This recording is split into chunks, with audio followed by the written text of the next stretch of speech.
Thanks for plugging in with SOS Radio this morning. I'm Scott Harold, and I was reading in Pete Wilson's book, Empty Promises, and he says, Martin Luther rightly said, as sinners, we're prone to pursue a relationship with God through one of two different channels, and the first is religion, and the second is the gospel, and the two don't necessarily go together.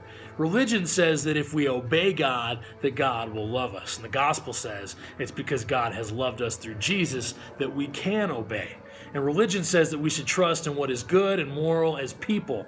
And the gospel says we should trust in the perfectly sinless life of Jesus because he is the only good and truly moral person who's ever lived. The focus of the gospel is not on the gifts of God, of what he gives us, but rather God himself in the form of Jesus, a gift given to us by grace.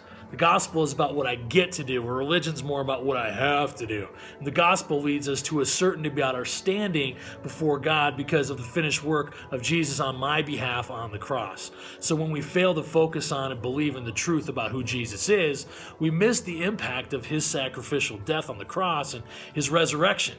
And we'll find it virtually impossible to resist the empty promises of the world, including the promises of religion.